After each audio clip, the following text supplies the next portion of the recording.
Hi guys, today we have Carolyn Chmielewski, UX researcher at Spotify London. Hi Carolyn.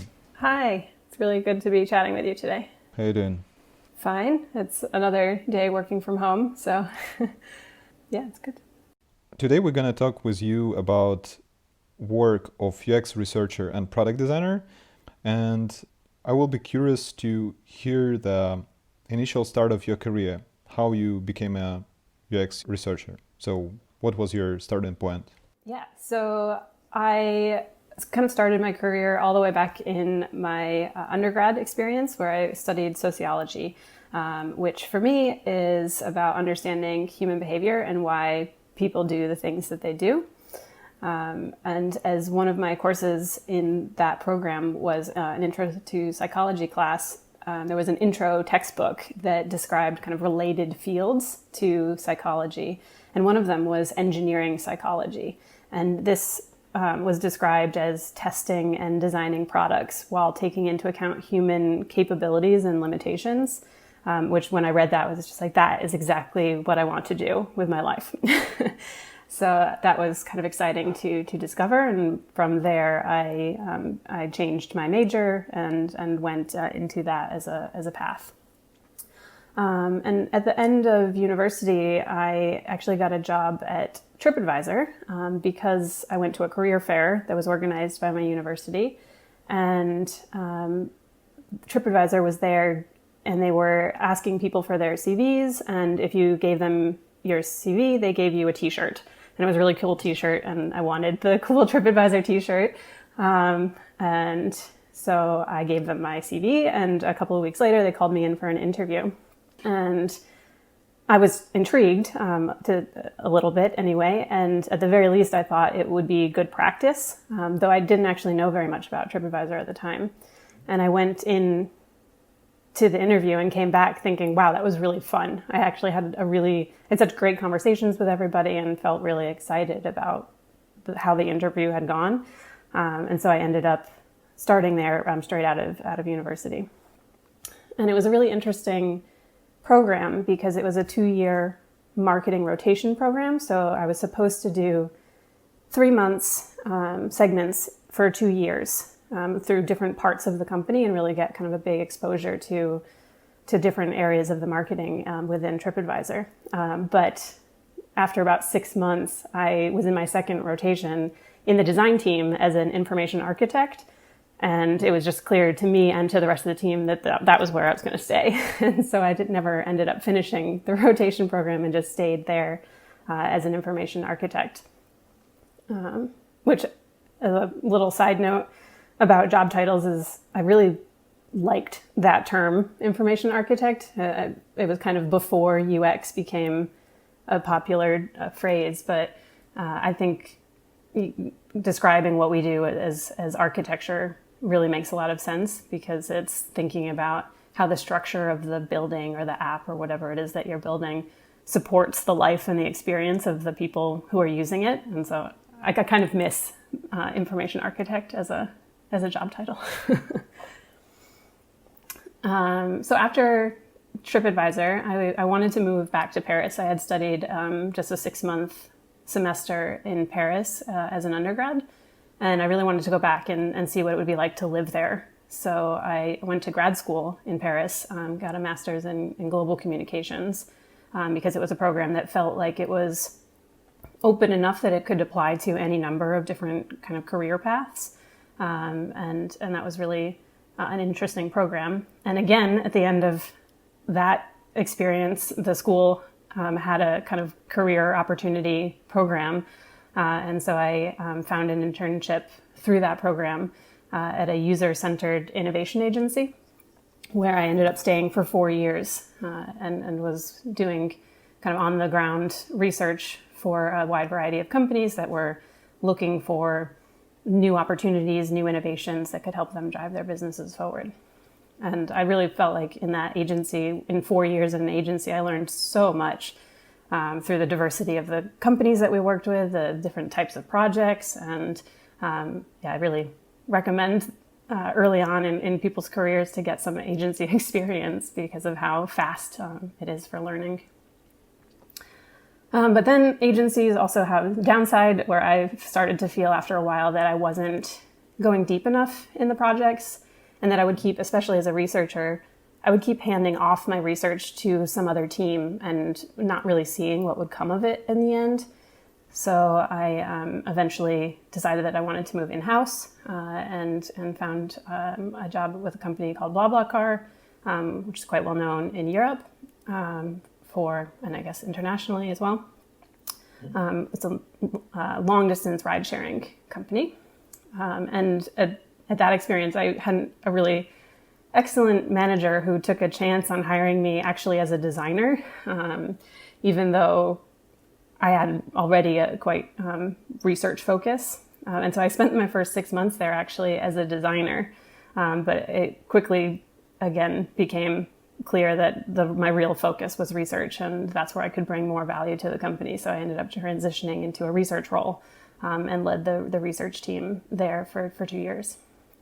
And eventually I moved to the UK for personal reasons, started for a year working for a B2B company that works with intellectual property. It was a really interesting user base for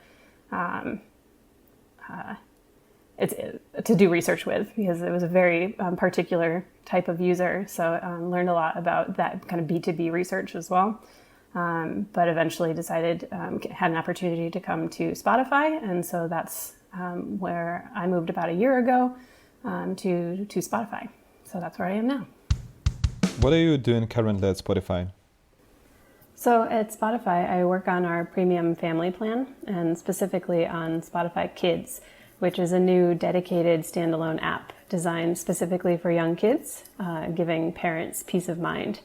So it's a place where young listeners can explore things like sing-alongs and soundtracks and stories, either kind of on their own exploring or with their families. So for me, it's a really fun and exciting challenge as a researcher, because we have both the kids and the parents to think about as we're building the app. What kind of product are you working on currently at Spotify? Can you please describe a bit? So beyond what I mentioned about it being designed for young kids, it came from a desire to create what we're calling a playground of sound, which I love as a phrase. So it's just for kids, and we wanted to build a place where younger kids can explore their favorite music and stories in a really fun environment. So the content is ad-free. It's handpicked by a team of experienced editors, and the experience itself is really colorful. So our visuals kind of help guide younger users through the app with simple navigation and scaled back text. So it makes it different from the main Spotify. And one of my personal favorite parts of the app is that each kid can also select a custom avatar, and it personalizes their experience. So that's really fun. What was the recent project you did with designer, and what was the process? Cool. Yeah, so we work really closely with designers at Spotify, and very recently we did a project where I can't go into too much of the exact details of the project itself, but just in general, the process that we went through started with a lot of research, both from a qualitative and quantitative perspective. So we identified a problem that we knew was occurring in the experience. And we saw this in many different qualitative research exercises that we did, activities that we did. It was a recurring theme. And then we also ran a survey and were able to see that this was one of the top issues facing our users. And so we knew that this was something that we wanted to address. And we started with what we kind of call the understand it phase, to really deeply understand the problem. So we took all of that evidence that we had and sat down and defined the scope of what we wanted to fix. So we ended up with a problem statement of exactly what we wanted to address within the scope of this project. And that was done with the cross-functional team, so the product manager, the designer, myself. So we defined the scope of the project and the objectives of exactly what we wanted to achieve in addressing this problem. From there, we had a brainstorm session with a wider group of the squad, so including the engineers, to come up with a lot of different ways that we could start to address this exact problem that we had identified. And we came up with a lot of different ideas. We used the Crazy Eights sketching method as part of that brainstorm, and ended up with a lot of different concepts that we thought would be interesting to explore as a way of solving this problem, which we then went into a round of research. So the brainstorm was led by the designer, and then kind of passed it back off to research, working together to come up with a plan for how we wanted to test all of these concepts. And so this was actually right at the beginning of the lockdown here in London. And so we had planned to do research in a focus group style in our office, and we had to change it into a remote testing. And so we did remote focus groups for this concept testing. And the designer and myself co-moderated these sessions. And it worked really well, where we were able to kind of tag team within the research and ask questions that were very specific to what both of our perspectives were on what we wanted to learn. And we came out of that testing able to see which of our concepts were really resonating with parents and which ones were maybe a little bit more challenging for them to understand or to get behind. And we were able to identify parts of each of the concepts that we knew we wanted to keep going forward. So from there, we kind of put those ingredients together into a full definition of various concepts that we wanted to move forward with. And we put those in a effort versus impact matrix that we had some conversations with our engineers around, kind of a high, medium, low effort, which unfortunately always you get some of those things that you think might be easy and the engineers are like, mm-mm. And so it's going to be a lot harder to do. Doesn't mean you can't do it, but it's just always really important to get that perspective in as early as possible too. But we did come out with a few things that we thought would be relatively high impact and that were also relatively low effort. So we prioritized those to start with in order to do some more testing and to get some quick learnings about which of these ideas that we had tested well were going to be able to actually address that problem that we identified in the beginning. And from there, we went on to a second round of usability testing, just to make sure that the concept that we were now working with worked well, that parents could use it, that they were able to successfully use it with their kids. And that's the stage that we're at now. So it's quite exciting to have gone through that whole process and see the evolution of something from we know that there's a problem to we have a good solution in order to fix it. What would you recommend to a person who is going to be UX researcher or someone who is starting their career in this field? Yeah, I've had this conversation with some people who are starting their career, and I think the advice that I tend to give is just to kind of get out there and start having the types of interviews and conversations and observations that you will need to have as a researcher, where oftentimes they'll say, oh, I can't switch into a career as a researcher because I don't have that experience. But it's really quite easy to make up that, not make up, that's a bad way of phrasing it, but it's really quite easy to get that experience just by interviewing and tackling these questions with friends and family about any product. So if you're interested in working at Spotify, talk to friends and family about Spotify or another product or something that they use and try to identify problems or issues or just observe people using that. And you can kind of create your own user test, your own usability test around any product and get that experience really quite easily. And I think something that I've learned about research that has been really a fun thing to learn is that people love to talk about themselves. They love being participants. And so it's really easy to get people to participate in something like that. So if you tell somebody, hey, I want to talk to you for half an hour and you can tell me everything that you think about this particular service, they're really happy to do so. And so I think it's quite easy to start exercising that muscle of observation and practicing kind of asking questions that encourage people to give rich answers and not those kind of yes or no questions that we try to avoid in research. What is the basic set of skills required to be a UX researcher? I think the first one is empathy. That's the most important skill to be a great UX researcher.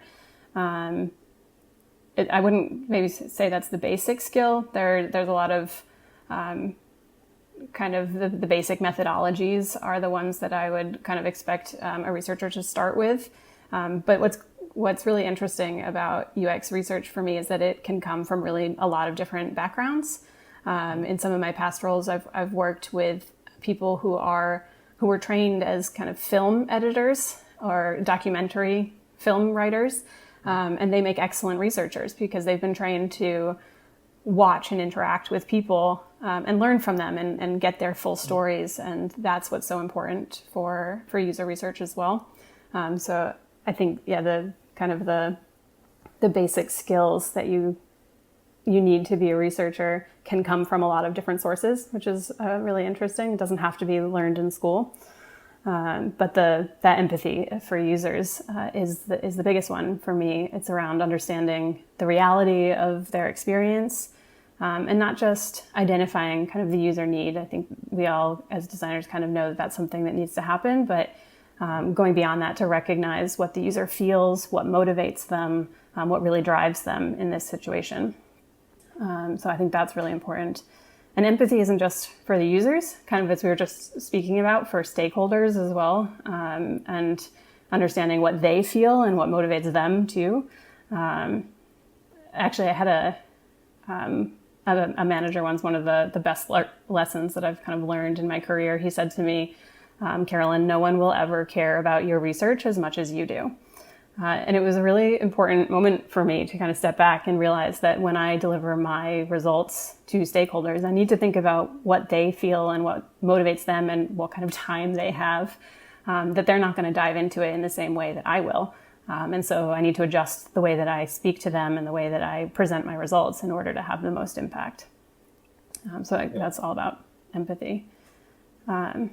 Another skill actually that sounds kind of boring, but is super important for a good researcher is organization. Because you end up at the end of a research project with so much data. And so you need to be really systematic to make sure that you can take a step back and make sense of it all, but also that you don't fall into any kind of traps of bias and selective attention and things like that. So that organization keeps you honest throughout the process. It's really important. And I think another one is related to that is this capability for big picture thinking. So being able to take a step back, like I was just saying, first because it's helpful for analysis. So being able to look at all of the data you have in front of you and not just zone in on one little piece. But also to see how your research fits into the big picture of the company. So what are the business goals? What is the company trying to achieve? Where's the company going next? And how can your research specifically support those goals as well, not just kind of the goals of your project, is really helpful for making sure that your project will have more reach than maybe just what it was intended for at the beginning. And it helps you make bigger connections, I think, with other parts of the company, other research that's happening, and create more meaningful impact on a much larger scale than if you were just kind of micro-focused on the details of your research. Which team members are usually involved in UX research beside you? Yeah, there's actually a lot of people that should be involved in research. I think the designers are one of the more obvious ones that should be involved as much as possible when we're doing research. But everybody on the team, the engineers as much as they can, the product manager, everybody who's going to eventually be using the results of the research should be involved in the process. But one thing also that's interesting about the way Spotify is organized around research is our partnership with our data scientists. So as a researcher at Spotify, I'm on the product insights team, which is user researchers and data scientists. So we kind of sit together as a partnership. So all of the questions and insight needs that arise, we try to tackle them from a data perspective and a user research perspective together. So if we see in the data a question like there's lower retention in one of our markets, and we see that in the data, then we might take a user research approach and try to explain why. Same if we see that there's low usage of a feature, we'll do research to try to figure out why that is and what's going on with that particular feature. And vice versa, we might see something in research that we hear anecdotes, or I have identified an issue that users are struggling with a certain feature or can't find something. And then maybe we'll check that in the data to figure out how big of a problem is that, how many people is that affecting, and that both of those pieces of data together give us a much bigger picture about what's really going on in the app. What is your favorite thing in doing research? I particularly love doing research because it's never boring. There's always something new that we're learning in terms of new methodologies. Things are always changing, and we're discovering new ways of doing research more efficiently. Things like using a WhatsApp group kind of as a remote focus group. So inviting people into a WhatsApp group and asking questions and getting their responses as a kind of extended focus group. That was one method that came up kind of recently that I really enjoyed using. And then right now with the current situation, how we've kind of moved all of our research to remote, and we're learning more and more ways of being as connected to our participants as we can be in a remote setting. And that's been a really interesting and exciting opportunity to expand the way that we do research. It's giving us the opportunity actually to do research with a much wider range of people, because before we were always limited to who we could get in touch with in a more physical radius. But now we don't have that limitation, and so it's giving us a much more diverse user base to recruit from, which is really exciting. But that's kind of on the methodologies, and we're always learning in that way, but also even if you're not learning about methodologies, which you always are, but if you weren't, you're also still always learning about people. Every single research piece that you do or every single product that you work on, the questions you always learn something new about human behavior. You learn more about why people are doing the things that they do. And I think for me, it comes back to my roots as a sociologist, where I find those questions absolutely fascinating. And I'm just so curious about humans and human behavior, and research allows me to continuously be learning about human behavior. Do I need to ask what is the boring part of the work? I think I briefly mentioned the boring part of the work when I said that one of the skills needed is organization, because you just really need to make sure that you get all of the details settled. And there's a lot of admin that can go into finding the right participants and making sure that everything's organized and your timings, and but it's all worth it. You can do months of setup and then you'll be out on the field for a week and come back feeling so energized because you've just had these great learnings, and even those tiny little tidbits that spark something and really make it give you that flash of inspiration that you need to make a new product or a new feature. It's amazing. Let's talk about challenges. What is the most challenging part of being a UX researcher? The biggest challenge as a UX researcher, I think, is getting stakeholder buy-in and making sure that that your research gets used, and that people that it's not just some report that people get and then quickly forget and move on. So as much as we can do to, like I was saying about having designers be on the field, for me, it's not just designers, that's everybody on the team, people who will be working on it. So product managers, engineers, people in marketing, whoever might have a say kind of in that final product should be involved as much as they can be in the research, so that it's not just a report that they read and don't feel any connection to, but that it's something that they've seen, and they've seen users struggle with something and can feel that kind of firsthand, and will remember that better when they're actually designing something, or when they're actually coming up with their marketing strategy or the strategy for the product, or even building it as an engineer. They'll remember those moments better than if they just saw it kind of pass by in a research report. So what we try to do as much as possible is make sure that people feel connected to the research and can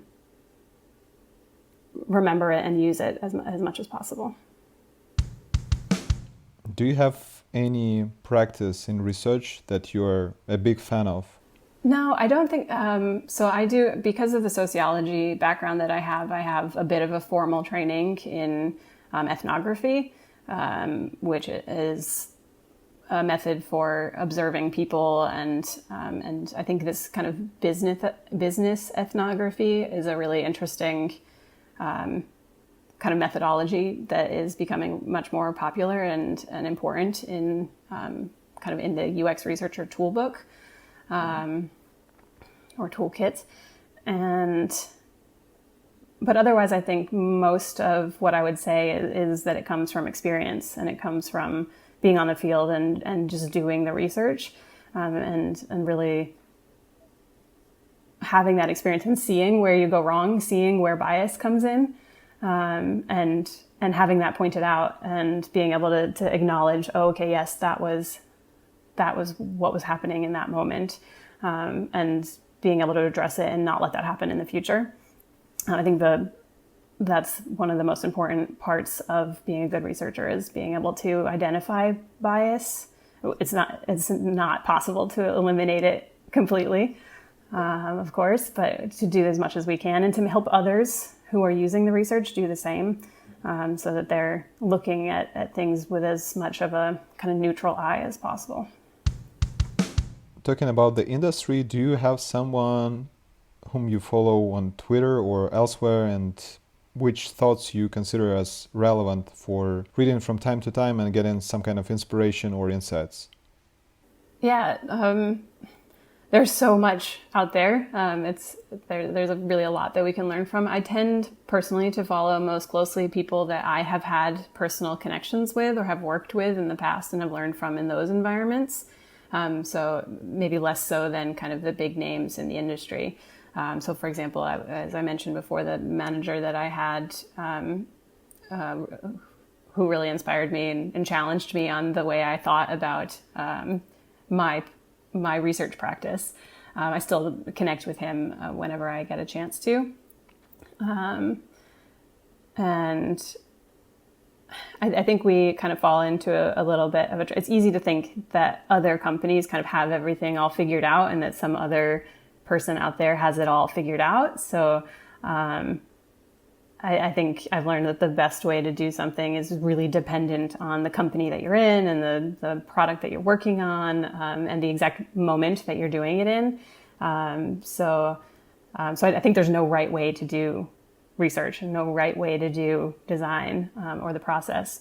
But there are two kind of specific names that jump out to me, and one is Erika Hall, who writes about who wrote a book, Just Enough Research, and I like this one in particular since we talked about communicating with stakeholders, and this is one that I think is really good for explaining that research doesn't have to be kind of this big process that slows things down, that there are ways to have research insights along the process, and can really help communicate that to stakeholders if you have somebody who is maybe more hesitant to get involved in the research process. I think that book is one that helps people get their foot in the door for when it comes to research.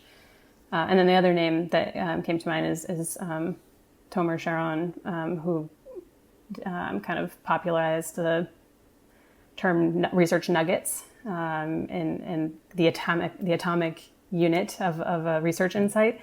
And I think that's where we struggle a lot. This is a second really big challenge as a user researcher is the lifespan of your research and finding research that other people have done and making sure that you benefit from all the research that has been done.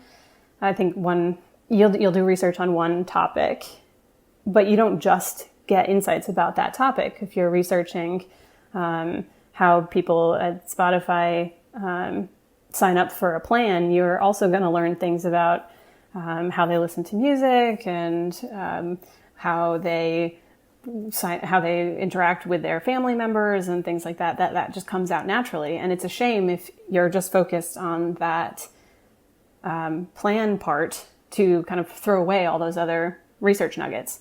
And I think that's a big challenge for user research, but also a big opportunity for us to do better at making sure that we make the most of all of those nuggets. Can you please recommend something to listeners from podcasts that you listen to? Sure. The podcasts that I listen to about research, there are three that come to mind. Awkward Silences, Dollars to Donuts, and Mixed Methods. And all three of these kind of take interviews with people who are doing research at other companies and speak to them about the challenges that they face. And I found all of them really helpful. And I think one of the most reassuring things about all of them is how similar some of these problems are and how familiar things are. And I think that's what I was saying, that nobody really has it all figured out. So it's great to hear how other people are doing it and sympathize. You can feel that your issues and your concerns are trivial, right? So it's not like your case, and there are a lot of people in the same field that find the same challenges. Yeah, exactly. You feel really alone if you're facing a big challenge or just surprised maybe that we haven't figured it out yet. But then you hear from all these other people the same story, and that feels really good. But also it feels like there's so much progress happening all the time in terms of UX research and how it's becoming more and more important in the world of design and product, the product development process. And so it's really exciting to listen to other people talk too about the progress that we're making and how excited people are about conducting research. Do you have any industrial or software product that impressed you, and why? So I have a kind of a silly example of a backpack that I own, where I just love it because it doesn't open from the top, it opens from the side. And I think they've actually stopped to look at the way people use a backpack and realize that when you if you pack for a weekend or something and you open it up, you don't want to dig all the way to the bottom to find the one thing that you need. But with this side opening, I can immediately see everything that I've put in there without digging through the rest of it. So it's just a simple, super simple change that they made to this kind of archetype of the backpack. But for me, it drastically improved my experience. And so I think just small changes to these very established archetype of what is a backpack and what does it need to look like can make really big impacts on user experience when we stop to think about, well, how are people using this, even though it's something that's been around for ages? It's a Haglofs. It's a Swedish brand. Which part of your career you consider as the pivot point? I actually feel like my career has been very linear and has progressed quite logically, where every experience has built on the previous one. But that said, I would say there's two major shifts that I've kind of gone through in my career. And the first one would be when I moved to France. So at the end of when I left TripAdvisor and moved to Paris to do my master's degree. And that just the whole experience of changing cultures and the challenge of being somewhere where you don't speak the language, it's not your native language, And I stayed in France for 8 years before moving here to the UK. And I think that it was really, it definitely changed my life in a big way. And I think also that experience of living in France and like I said, speaking in French. So the agency that I was at, it was an international agency, but most of my coworkers were French speaking. And so I spoke French all day, every day. And most of the research I did was in French. And I gave presentations in French. And I think the confidence that I built after doing all of those things in French made me just feel much more capable of doing it in English, where I was much more comfortable. So that was a really good growth experience, and just seeing, getting that multicultural experience and opening kind of the horizon of the international move was really important. Just a couple of episodes ago, I was talking to a girl from Finland originally, and she was working and living for 6 years in Montreal, Canada. And she also was saying that there is a kind of big shift in a life when you move to a different culture, different country, which is just strikingly different from the environment where you grew up. Well, it was, for me, it was especially just like everyday things, like when I needed to call my cable company and get something changed with my cable company. In the US, that was kind of just a hassle, something I had to do. And in France, that was, oh my goodness, here we go. And I wrote down a script of words that I might need to use. And especially on the phone, it's really hard if you can't see the person's face to know, to kind of read their lips and help your language understanding. So it's just a huge challenge. So every time I would hang up and have accomplished something, like changing my cable bill or something, I'd hang up and be like, yes, I did it. That was amazing. And it just felt, you would never hang up from a cable call company, a call with a cable company in the US or wherever you're from, thinking with that same enthusiasm. So it made everyday experiences feel very different. Yeah, like mission completed. Exactly, yeah. But in a really good way. Definitely, it made everyday life very different from what it would have been if I was more comfortable and just in the same environment that I was used to. This was the first one, and the second one? The second one was moving in-house after being in the agency. And I think it's a big shift. It's a totally different universe. And they both have their pros and their cons. And I think what I loved about the agency life was just how accelerated that learning process is and how much exposure I got to different projects at the same time. There was a week where I was working on 3 projects at the same time, and one was for a luxury makeup company, one was for a bike share system, and one was for a gutter management system, rainwater management system that puts gutters on houses and buildings. And those 3 things are completely different. So the research that went into them was completely different. The problem space was completely different. And it was amazing to have that kind of exposure in such a short amount of time, and really learned a lot. So I definitely recommend to everyone to get some time in an agency for that accelerated learning. But then I did really enjoy going in-house after that, and the space that you have to really own a problem and to dive so deep into the spaces and really deeply understand the users of that product and see it through, to deliver something, to make sure that the insights stay all the way through the implementation, all the way to the end, to testing, and then maybe even coming back and doing more research on it once it's live, which happens sometimes in agency too, but just in a different way. If there is something that pisses you off, and how can you improve it? Have you been thinking about it? Yeah, I think I'll stick with the kind of the design world or the product world for this. And on that front, I think one thing that you sometimes see in the industry is this just copying things that other companies have done without really questioning if it makes sense. And so you'll hear someone say, well, that's how this big company X does it, or that's how big company Y does it. And as if that's enough justification to do something in that same way. And so we definitely shouldn't be reinventing the wheel all the time. If there are things that work, we should copy them and use them, and we should give users the familiarity of things that work. But we should definitely remember that even the biggest and most established companies are still testing things out all the time and figuring out what does or doesn't work for them.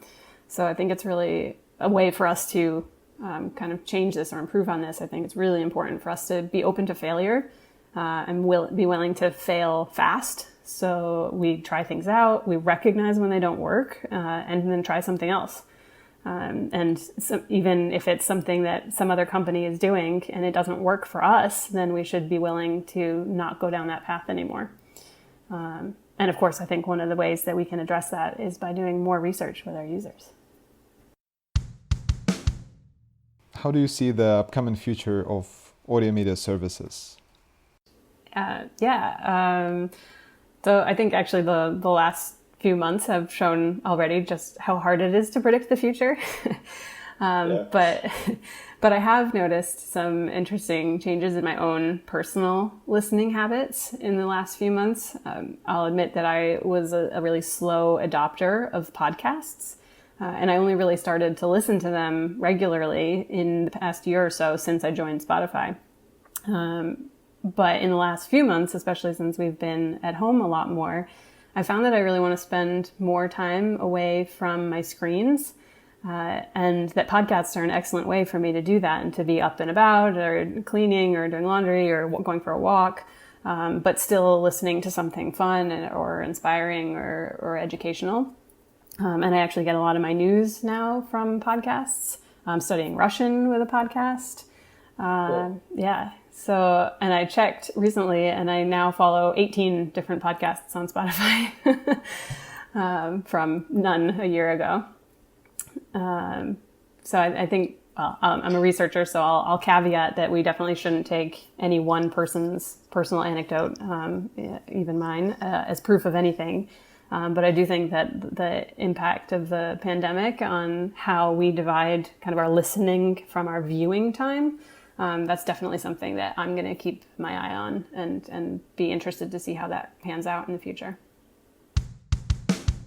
Thanks a lot, Carolyn, for participating in the podcast, and have a good luck. Yeah, thank you very much. It was my pleasure. Really fun talking about things about research.